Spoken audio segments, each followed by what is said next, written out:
Back to Schayes with 1 on the clock. He fires and hits one out high. For much of his 18-year NBA career, Syracuse native Danny Schayes wore number 24, which happens to be the most important number in basketball history. Speed to Schayes, underneath slam.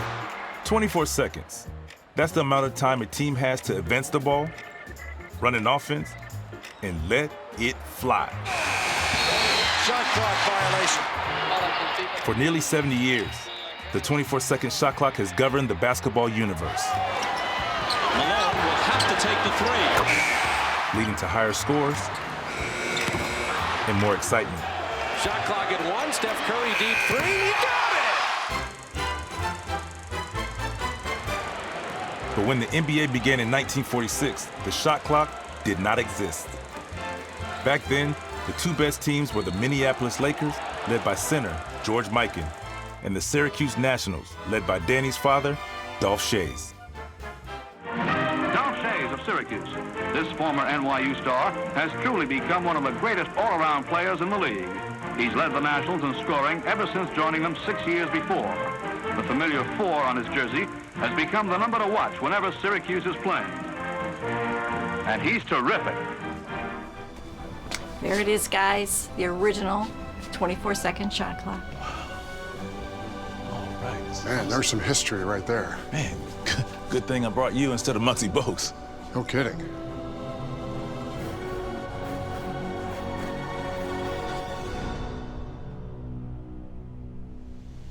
So how long has the shot clock been in the Lemoyne Library? I would say about 22 years. It was a gift from Danny Schayes' nephew. You mind if we check this out? Well, you are checking it out. No, check it out. Like, this is a library. Like, check it out. Do you have a card?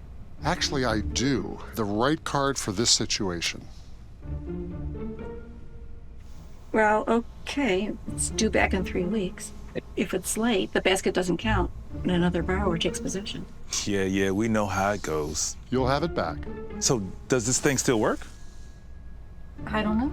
Let's try it. Here, I'll help you get it down.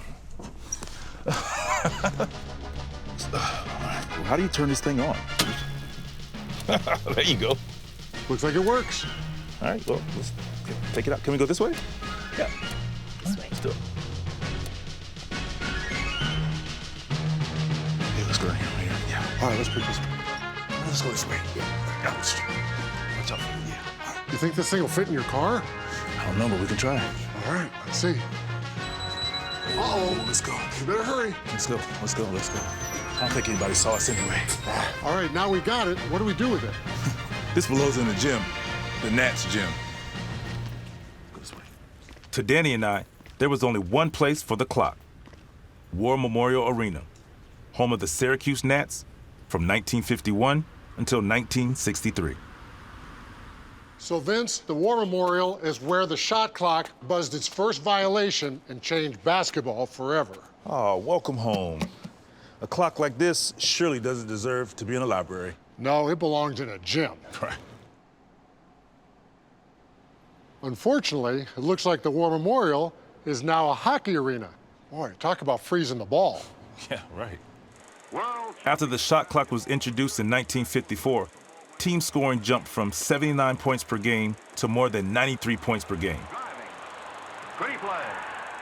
Ironically, the Nats and their shot clock inventing owner won the first NBA championship under the new rule.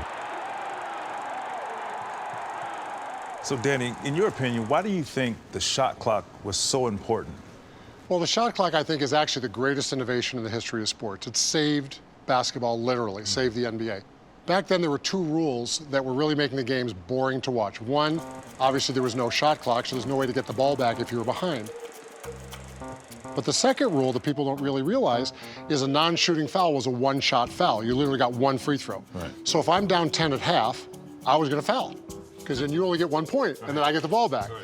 And then now that you're ahead, you're not going to let me catch up, so you're going to foul me back. Foul you back, yeah. And the game just went into these crazy free throw contests. No action, no up and down, because, again, the team that was behind viewed that as the only way to get back in the game, and the games were just disintegrating. Boring. It's boring, and the game that really caused the 24-second clock to be instituted was Minneapolis Lakers playing Fort Wayne. Ended up being 19-18 at the end. George Mikan, being the dominant big man, the only way to keep the ball away was to stall the entire game. And after that game, the basketball world was fed up. It was time for a change. And so Danny Schayes came up with the idea that if you took the number of shots in a game divided by 48 minutes, you came up with 24 seconds. In Danny's era, teams averaged about 60 shots apiece. That's 120 shots. A game's 2,880 seconds long. You do the math and you come up with the 24, and that's how we came up with that number. So if you took a shot every 24 seconds, the pace of the game would remain the same. So that's how they sold it, as a rule that would save the game but not change the whole style of the game. They did one exhibition game here in Syracuse, a game that was set up in the summer just to show how the shot clock worked. They didn't do a 20-game trial. No preseason. No preseason. All the owners came in, they used the clock for one game, and it was such an immediate recognition that this was it, that it was adopted immediately.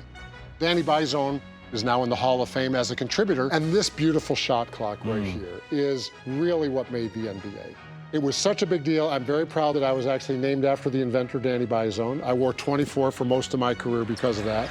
Nice. And I can't really overstate how important this is to basketball. And, you know, for me, I have an amazing personal connection to it.